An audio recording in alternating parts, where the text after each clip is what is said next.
Been talking about this for a while, but what's up? Fuck porgs. Yeah, man. No. Fuck porgs. Yeah, I'm mad at that.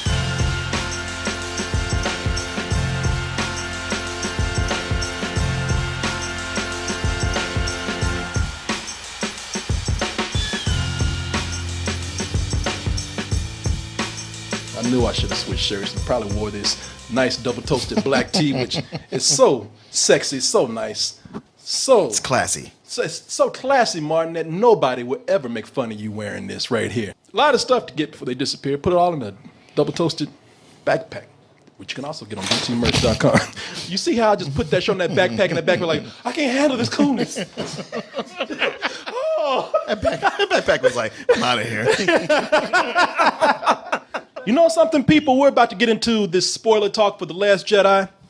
Now, we can sit up here and talk about it, but it means absolutely nothing without one person here whose opinion really matters. He's standing right over there. Ladies and gentlemen, please welcome Corey Goodwin. Hey, why sit your ass down? Yes. What's up? He is here. I've arrived. There's a controversy going on about this before we start, because we gave our review for this. And at the time, when we did our review, we were so nervous, man. You know, well, the reason why is because when we did the review, we weren't overly enthusiastic about it. We gave it, let's just get to it. We gave it a matinee. Yeah. And, you know, we gave it a good matinee. It was a positive matinee. And we were scared to go to YouTube the next day because we figured that we would be crucified. And then got there and was happy to see that people were actually distracted by my beauty and didn't say anything. And really I was putting that on myself. I was like, you know, I was dressed up as Princess Leia. I love the way people like, man, the wig, the dress is okay, but brother, did you have to do the lipstick? I thought it tied it all together. Yeah, to be honest thank with you. Yeah, you needed it. Thank you, man. Yeah. What's the use in doing it if you can't go all out? It would have been nothing without that. A lot of people were not only on our side, but we got criticized for people saying, man, you went too easy on that shit. Yeah, you are getting paid by Disney. Didn't believe it at first until I don't, again, this is such a big movie that I did, you know, people just could have been trolling with this too. Mm-hmm. But I checked right before I got here, went on Rotten Tomatoes, and the big controversy right now is how the audience score is less than the critic score. By a lot. Yeah, it went up a little bit, but now critics love the movie, 93%. But you go to the audience rating, 56% of people like that. Now, not only is that weird for a movie in general, but that's really weird for a Star Wars film. It's hard to look at this because this film is not a movie anymore. It's an event.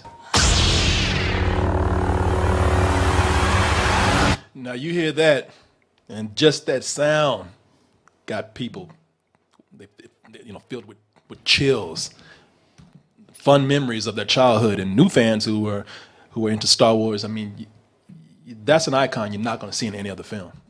You know, that's what makes unless they want to get sued. Yeah. It's not a lightsaber, it's a laser sword. That is why when you see Star Wars today, you get such people who are divided. It's not like when Star Wars first came out. As someone who was about, I believe, 5 when the original Star Wars came out, mm-hmm. You, even as young as I was, I can tell you as I grew older, realized that you had never seen anything like that before. The 1977 Star Wars. Here they come. Story of a boy, a girl, and a universe. Why was this pitched like a horror movie? Like, that shit is terrifying. They sold every movie. Yeah, back in the day. Yeah, back in the day, they had that one guy who just scared the shit out of people. The story of a puppet come to life. Goes to an island full of jackasses. You know, this guy sold everything. It's the tail end of the scary sci-fi movies from the 70s. Oh, okay. Yeah. You know, and the reason why I like the narration is that because it told the movie just for what it was, like Star Wars. And the reason why I have to mention this is because Star Wars at the time, it was a movie that was deceptively surrounded by a lot of complex things, but at the heart of it, it was just simple, man. Yeah. If you even listen to the narrator, he's like a story about a guy, and some girl, and some space shit. This might be happening. I don't know. Yeah, this could be In a world. yeah. But that's what was cool about this. It was sort of George Lucas had a vision of an Arturian medieval fantasy in space. It was simple. It was the young hero who rose to greatness. You had a princess. You had a wizard.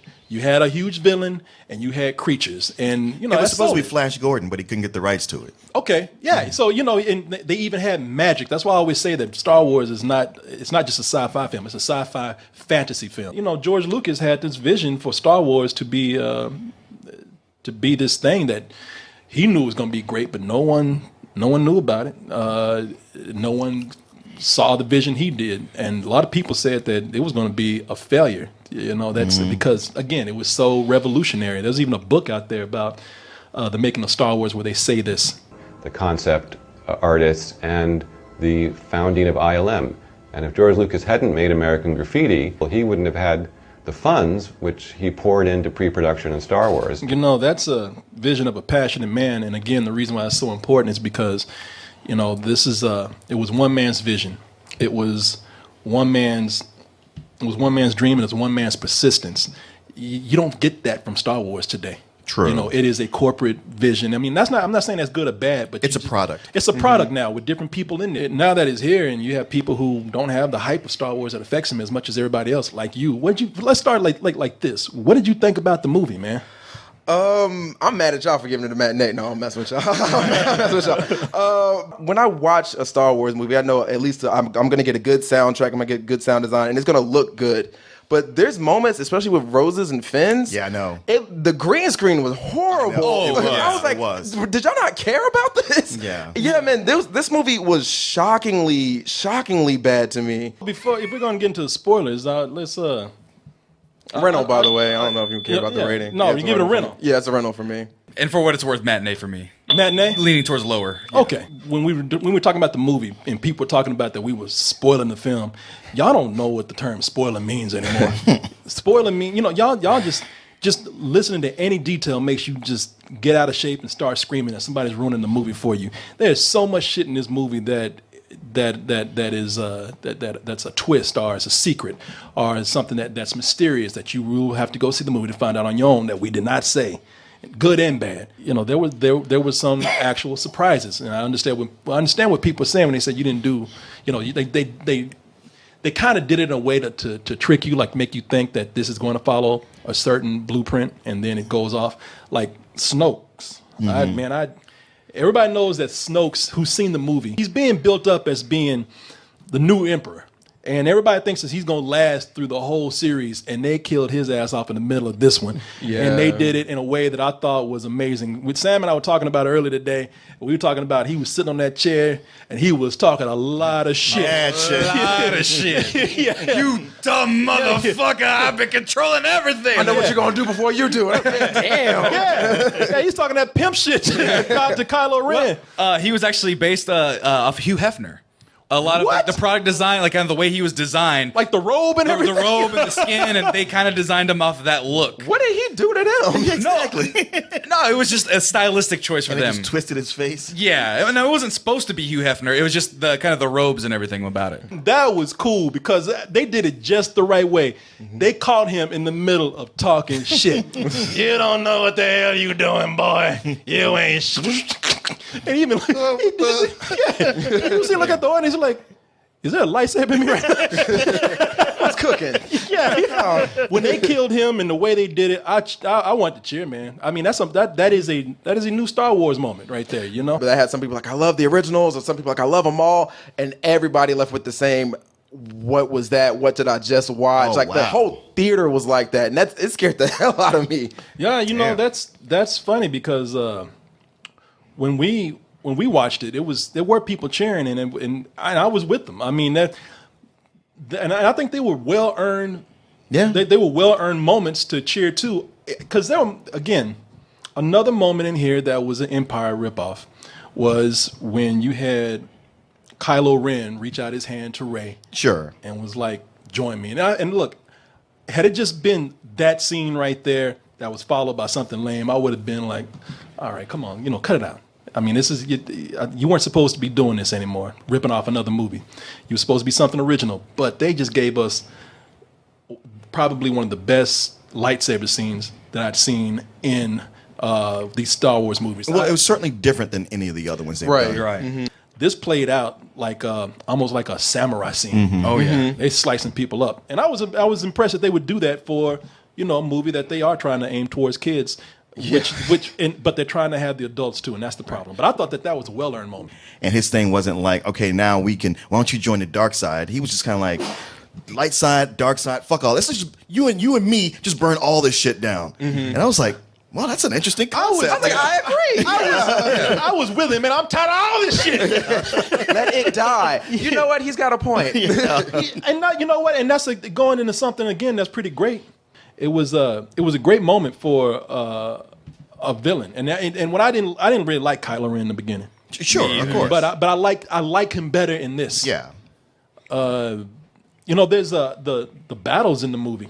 Like I said, when the movie opened up, I thought that that battle that we saw at the beginning, where I said that this is a movie that established that it's going to be pretty rough for the heroes, and it was rough for them throughout the movie. Oh yeah.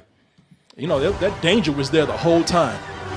And it was good how they gave them moments where they would get the upper hand for a little bit, and then the first order coming like, y'all ain't shit, right? Y'all didn't see this big ass gun that we had back here. We just fucking yeah. We got a lot of big guns. Yeah. That's our thing. Mm-hmm. We about to get out of the good because a lot of things that we're talking about right now are gonna start leading to the bad because. But we're still spoilers, right? Yeah, we're still spoilers. Okay, so can we talk about one of the coolest motherfucking scenes in this whole movie? Oh, please. At the end, so obviously they're trying to get on that last planet, and that big giant, the last big rebel ship, and what's her name, Laura Dern? Is that the purple-haired lady? Yeah, where she's like, all right, well, I got a little bit of gas, and we got this big-ass thing. There's only one way we can do. Let's turn this bitch around. Yeah. Hyperspeed into that shot where I was, big explosion, and waiting for it, and it went quiet, and the whole audience was still, and that light shined, and everyone was just going, oh, fuck. Yeah, that's how the And then reaction was in ours too. Yeah. Boom, and then everything just goes bum, bum, bum, bum, bum. That was the shit, man.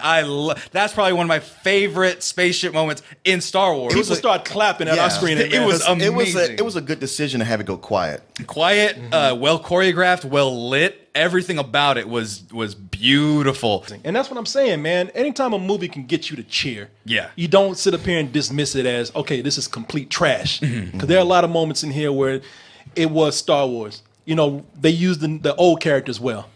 And I mean, and seeing Mark Hamill come in here, it was great seeing him. I'm really impressed with Rey, and I'm not impressed with Rey at the same time.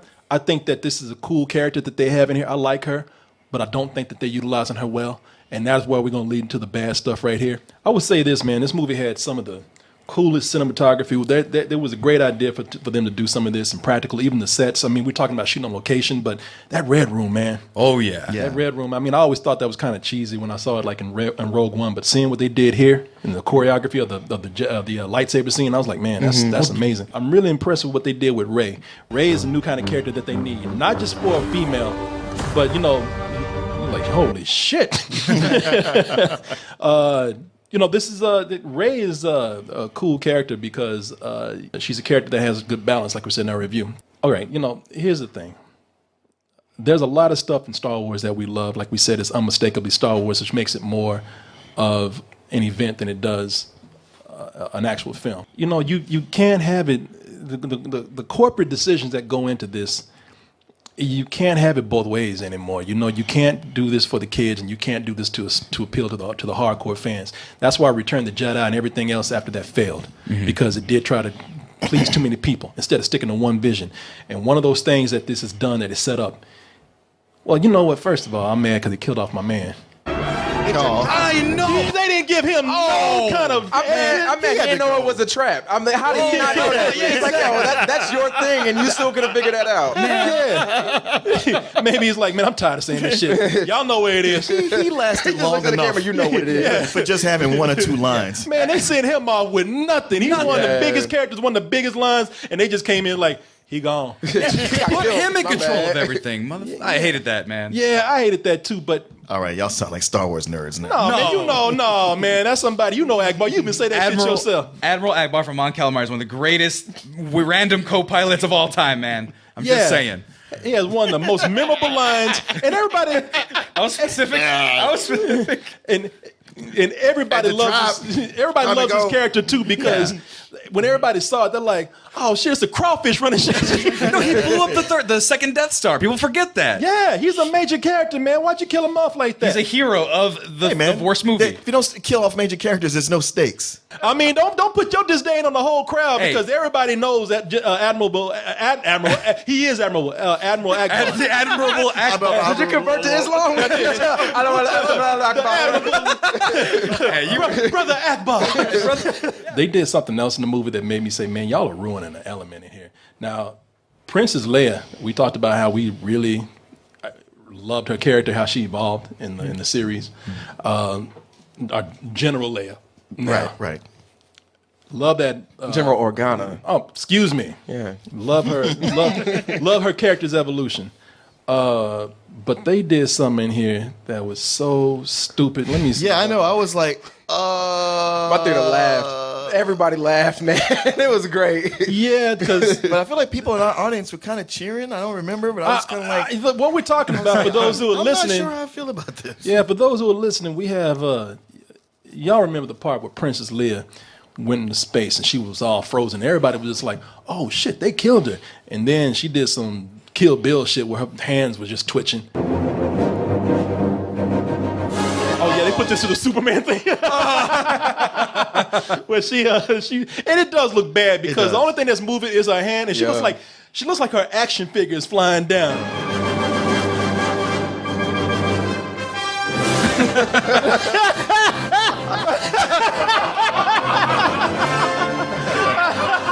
Man, that scene is so tragic, man. It was supposed to be like this big moment. Oh shit, she's got the Force, and everybody's like, nah, it's just some goofy stuff, man. Man, when that hand started moving, because I was like, wow, that's cool. That y'all kind of did the right send off for her. You didn't do it too dramatic.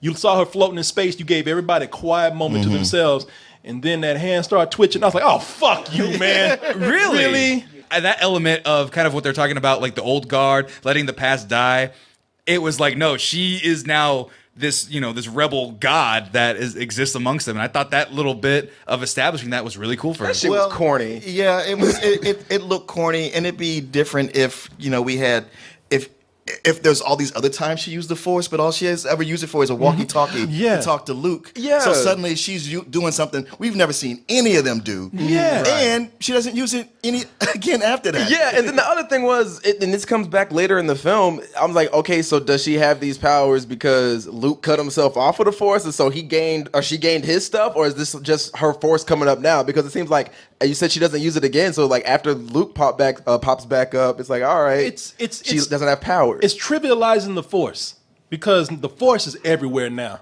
Because at one time when we first started out, the Force was a Zen discipline. Like if you trained hard enough, you concentrated hard. Not everybody could have it, but you were that one guy, like you said, a monk training. Yeah, like Shaolin. Yeah. But then the prequels came up, and now you got to be born with it. It's a blood disease. It's a blood, Midichlorian. It's like sickle cell. And then in this movie, we see Leia who has it, but then it's like, okay, is it in a bloodline? Because she's in the Skywalker bloodline. Pops had it, Luke had it, but then Rey, who is not in the bloodline, comes out and she learns this shit in 5 minutes. Is it like a Harry Potter thing where it's like Muggles can have wizards and shit? Is it like Jedi Wi-Fi? Like, can they transfer data to each other? It's. I mean, people have complained about that with Rey from the beginning. Like, how is she able to do this?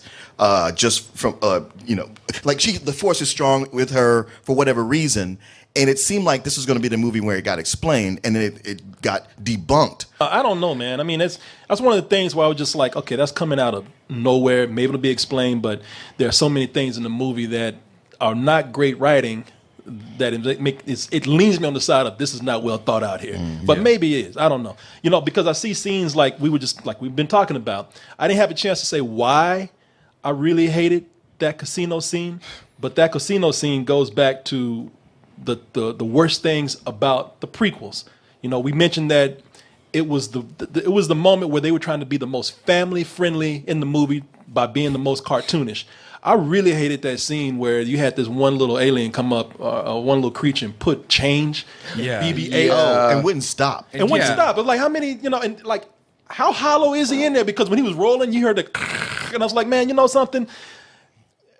If you had another Star Wars movie that was sticking to this, like the way Thor Ragnarok is to the Marvel Universe, if you had made a Chris Miller, Phil Lord comedy Star Wars movie, that would work. Yeah. But you set up a movie that was so serious here in the beginning, not so serious, but if the stakes were higher, it was darker, and then you get this moment right here, which is straight out of the prequels, it's like, man, I really hated that. Yeah, and it comes right after a scene where a fleet gets wiped out. You're just like, are we not going to take a minute? Okay, let's go play it craps. Yeah, and a craps table, you know, again, that's where we had the jokes where you had little creatures who were there running the tables, and they were just there to, like, you know, look like this is this is Las Vegas, man, in space, and that was just too obvious and too corny. It's just mimicking too much Earth stuff as a parody and a pun. Yeah. Like that thing there's two things that's wrong with having those creatures that were supposed to be horses, like at the horse races. One, it's like a horse race, and it's like, all right, you know what, that's a little too obvious. And then the other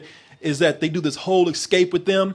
That's the part where we get that goofy ass escape with and the CGI didn't look the good. CGI. It's terrible. It looked like that scene where what was it? Indiana Jones, where they were swinging on the vines. It was the same kind of silly. Like, why am I watching this shit? Thing right here, where Rose and Finn were running. They were riding the horses out, and Finn is doing these weird lines, these really bad lines. You don't have too much fun with this. You're enjoying this too much. Mm-hmm. It was, you want to say it was from Indiana Jones. Well, it was the same moment where Indiana Jones decided to get on a raft and jump down out of a plane, and they still make jokes about it. You know, and then when they save those creatures, they talk about, it was all worth it to save these creatures. I'm like, they just gonna hurt these motherfuckers back up again? Like, and maybe kill some of them now. They're not that far from the casino. Yeah. Nothing came of that whole subplot. Yeah.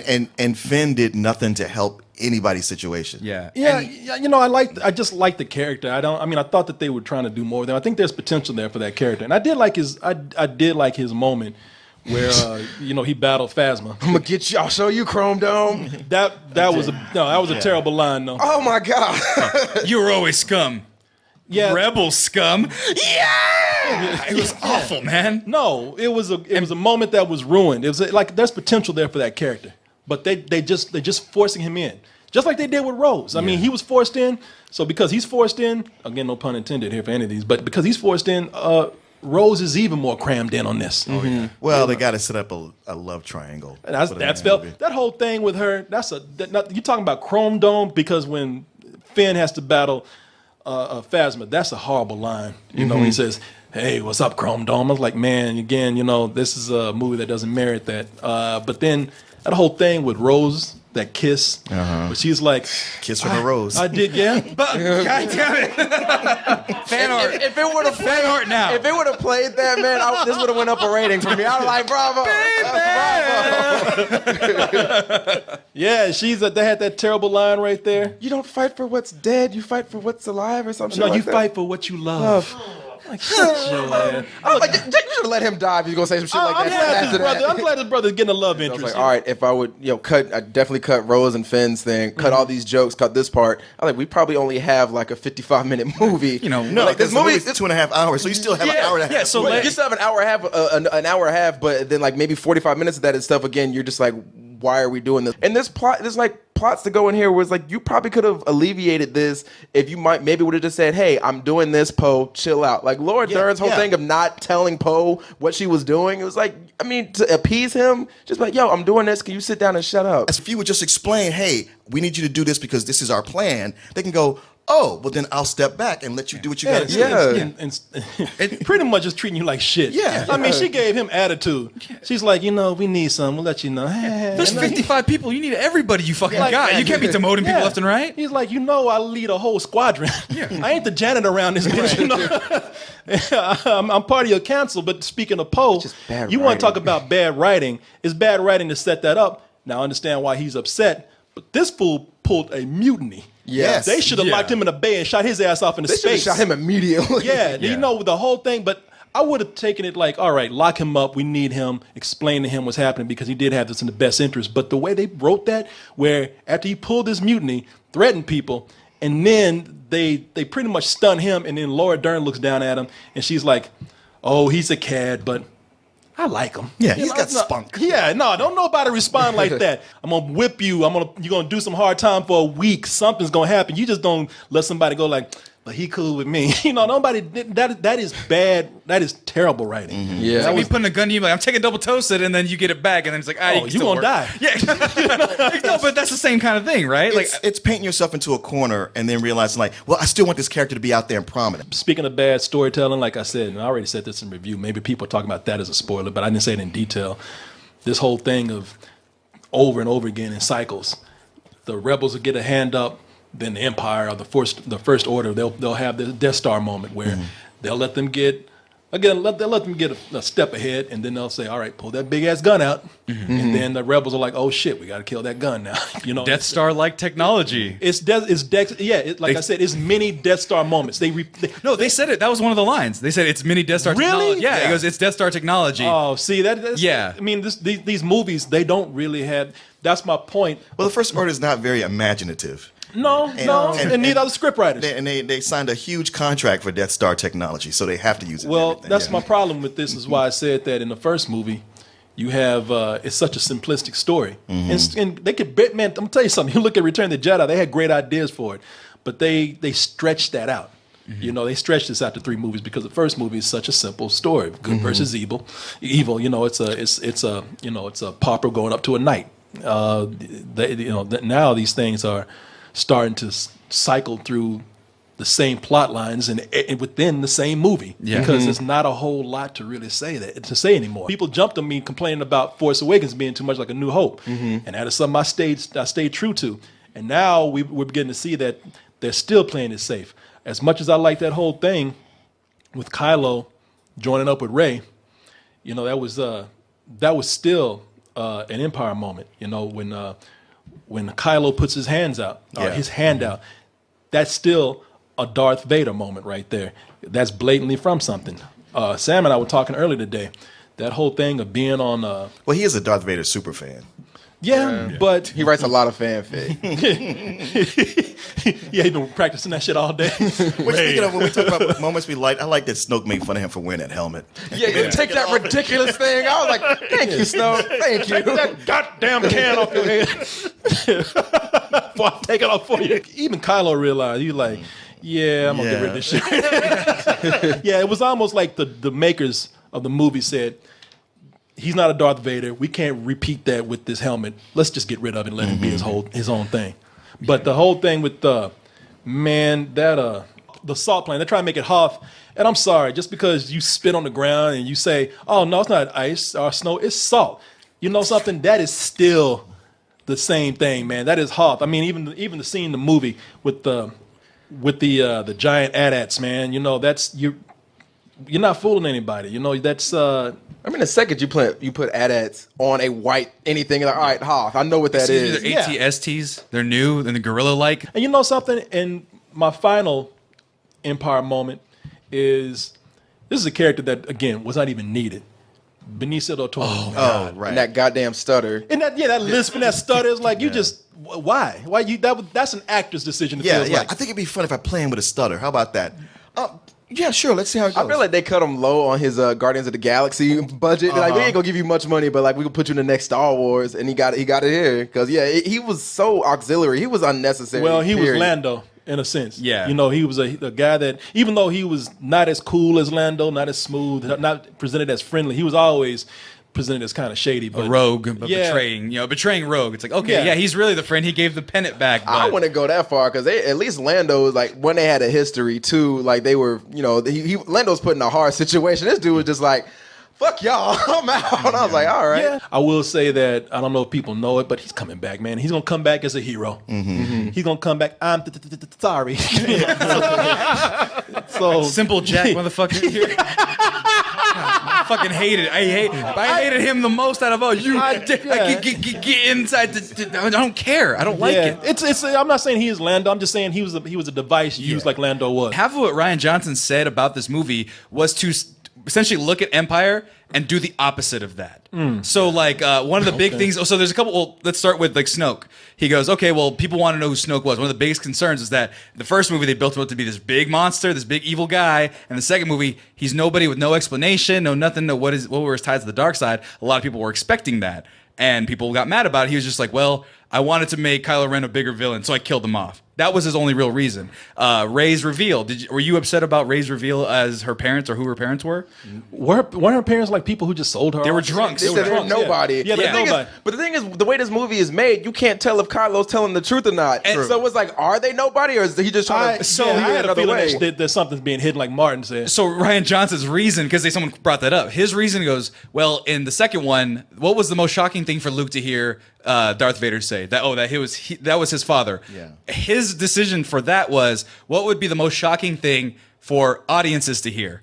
Oh, that the parents were nobody involved with the Star Wars canon. That was his reasoning behind it. And then his kind of retcon was, well, Kylo Ren thinks that at the moment it happened, so if they have to rewrite it and fix it in the last one, they set him up. Yeah, I kind of saw it as that. There's got to be a bigger story here, because with her just being able to pick up the Force, I mean, Luke trained for years, and then this girl sits on a rock and just concentrates. Well, and is able to move. The Force is stronger in some people than it is in others. I will say that I really do love that scene, and I thought it was cool the way you thought that Rey and Kylo were going to join up. Well, you didn't think that, but she did. Yeah. And the way when he said, hey, fuck all this, let's just burn it all down. And she was just so hurt. She's like, please don't do this. I was going to sleep with you.